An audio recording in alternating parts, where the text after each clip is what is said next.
Hey folks, Linda here. Welcome to Back Third Acre. Today we're going to talk about planting your tomato seedlings into larger pots. So I've gotten a few here that have really gotten away from me as our weather's been a little cooler than anticipated. So I'm going to plant them up into larger plants. So follow me along. So I'm going to use these little 1 gallon pots here because these peppers are eventually going to be planted into the ground. If I were going to be keeping them in a pot, I would want something that is at least this size here for determinate tomatoes. So those are the bush tomatoes, because you want something that's large enough to hold the moisture in and not have to water it 3 or 4 times a day. So if you're going to plant indeterminate, so those are the vining tomatoes, then you're going to want something bigger, and you know, these pots here would be a good example because they're going to need staking, and they're going to be trailing all over the place. They're going to be about 10 feet tall, so you're going to need some, you know, firm support and a really good size pot that's going to carry them through the season. So we're going to start by adding a little bit of soil in the bottom, and tomato plants you can plant nice and deeply in. So if you look at this plant here, you can see all of these little hairs on there. All of those little hairs will turn into roots, so you can plant these plants extremely deeply. So I'm going to add a little tiny bit of soil into the bottom there, and I have mixed some calcium in with this fertilizer here. I'm just going to sprinkle a little bit of that in the bottom. The calcium, you can also add some eggshells. I have some chickens and quail, so I reuse the eggshells in there as well, and that's going to prevent that blossom end rot that can happen. I also like to add a little bit of azomite. This is some organic trace minerals and elements. I find that helps give them a boost as well. I'm just going to add a little bit into the bottom and give it a little mix in.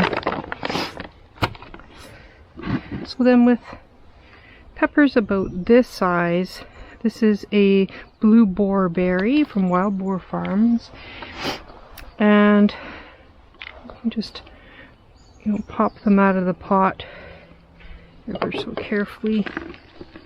Give them a little tap and pull gently, and you can see all of its lovely root system there.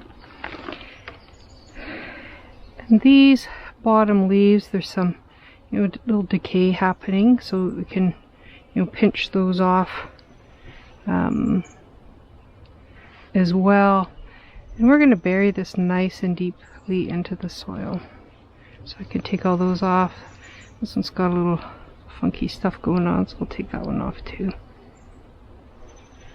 And these little spots where the leaves came off are going to heal quickly, so you can just bury it straight into the soil like that and fill the rest up. I'm also going to add a little bit of compost in there as well, a little steer compost, and fill it the rest of the soil. And you want to fill it really right up to the top. Because this is planted so deeply, it's going to give it some really nice stability as well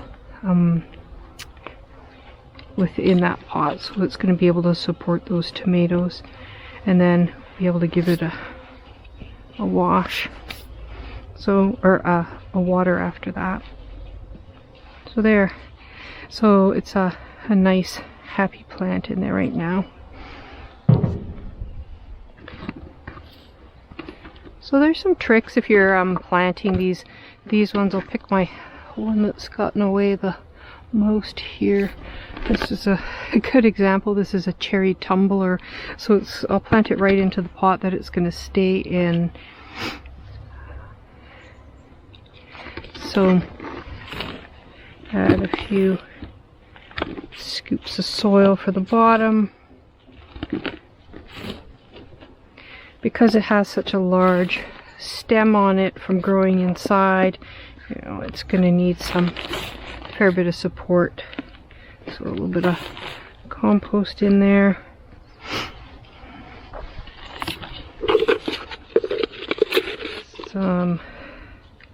This is some Gaia green, and this is just a all-purpose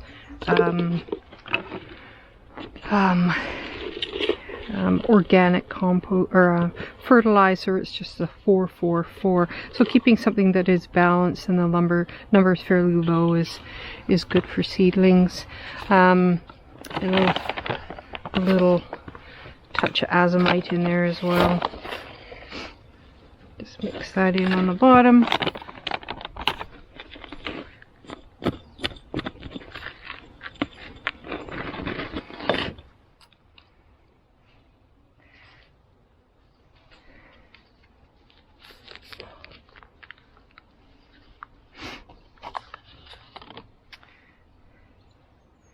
So I'm going to take off some of those additional leaves, a nice sharp knife or some nice sharp scissors.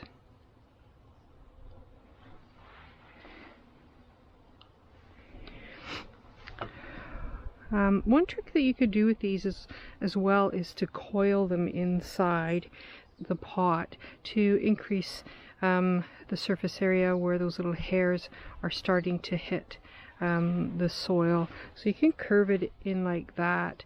So if your stem is really long, it's still going to be sticking out, as you can tell even with this pot. It's going to stick out of the ground a fair bit. So you can coil it around like that. There, so you can just bury it nice and deep, brush those little leaves off like that. Add a little compost to the top, and the nutrients will slide or just get watered in. So once that compost is in, I also like to add a mulch. So I'm just using some chopped straw as a mulch, which will help keep those roots warm, but also keep the soil on top there from drying out too much. So now all the tomato plants are safely planted and secured in the greenhouse, along with some 4-week-old chicken pullets. Thanks everybody for joining me at Back Third, and just remember that your plant shouldn't be planted outdoors until it's at least 10 degrees Celsius throughout the night times. If you like the content, please like and subscribe, as it helps my channel grow. Thank you.